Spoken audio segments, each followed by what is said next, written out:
Why the housing supply crunch will be good for investors. Let's have a look.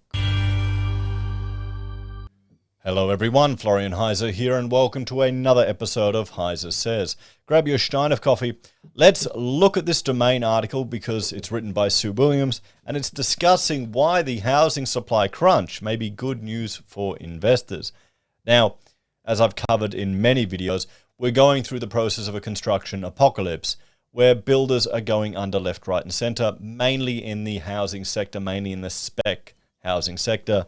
Now, we've got our ability to build houses is going to go down. Supply is going to reduce because builders are going bust. People are also getting the shits with the industry and are just leaving.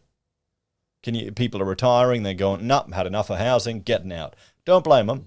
Do not blame them at all. So, we've got labour. They've increased our immigration intake, so we've got 200,000 people coming to Australia.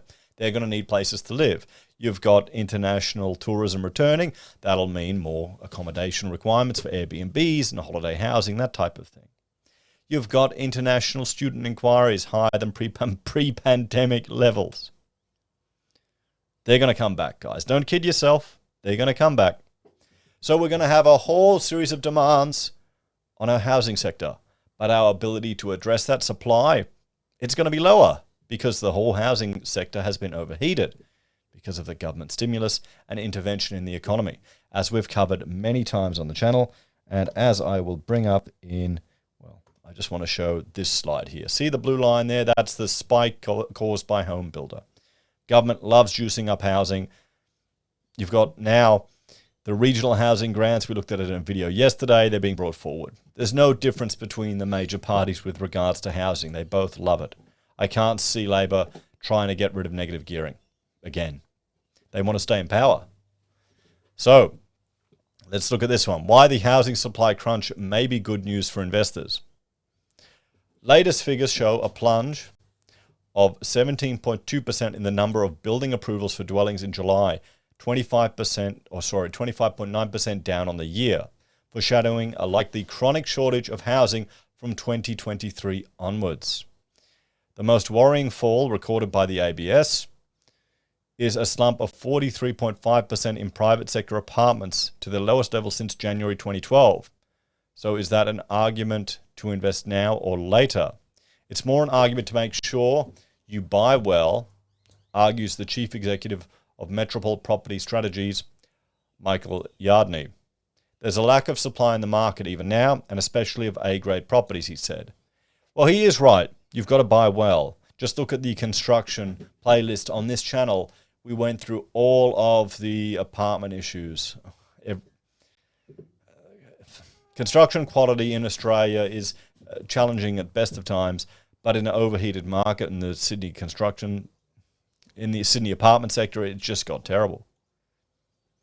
As a result, this is time to pick the eyes out of the market, especially as it's not too competitive at the moment, with other buyers holding back because of uncertainty and interest rate rises. So it would be good to invest now before interest rates stabilize later this year or next and people come back into the market.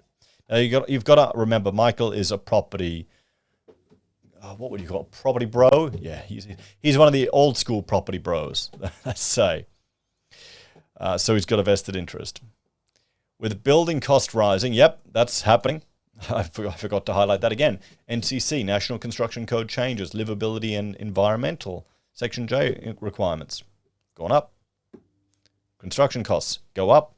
Energy star ratings go up. Costs up. But don't worry. It's a good soundbite for the politicians. It'll help them get voted. This is why I think it's bullshit when anyone says they care about affordable housing in Australia. That's why. Because then you'd be lobbying against all of these things. But, oh no, we want our 17-star energy rating for our houses so that in case in 15 years' time, if someone happens to install an air conditioner, the cost for them is going to be slightly less than otherwise. It makes people feel good. Again, this is Australia. It's the nanny state through everything. As another plus for investors, the current tightness of supply and the future prospect of a more acute housing shortage will mean that growth in capital values will be assured, predicts Darren Venter of the Investors Agency. When there are low listings and high demand, you can expect prices to grow, he says. So it can be a good idea to buy in those conditions.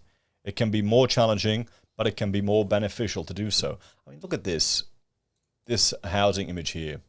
We've got another 160,000 blocks of land coming north of Perth and around Perth.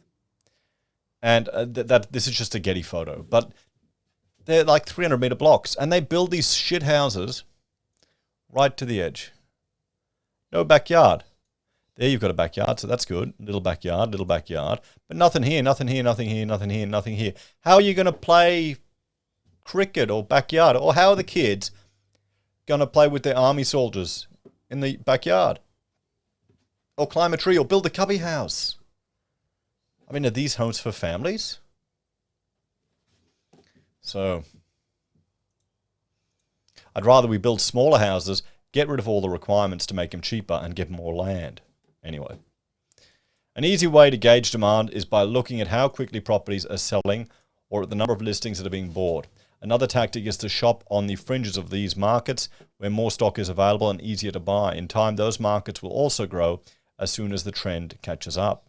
The ABS data on dwelling approvals found all states bar South Australia were down. Western Australia by 36.9%, Victoria by 17.4%, New South Wales 16.2%, Tasmania 14.5%, and Queensland by 13.7%. In such circumstances, looking for good yields, as well as long-term capital growth, does become more important, suggests Lloyd Edge, property strategist and the managing director of Australian Property Professionals. Suave investors will be looking to buy in good existing properties in good areas with a lot of infrastructure going in. That often means investing in regional markets rather than capital city markets. National property analyst Terry Ryder, owner of hotspotting.com.au, agrees. He points to promising regional markets like Tamworth in New South Wales and regional Queenslands like Toowoomba, Townsville, Rocky and Gladstone. Really? Oh, Toowoomba's nice. It's a bit cold. They all have properties that are relatively much cheaper to buy, yet with strong rents, and can show very respectable yields. Yeah, he's right there.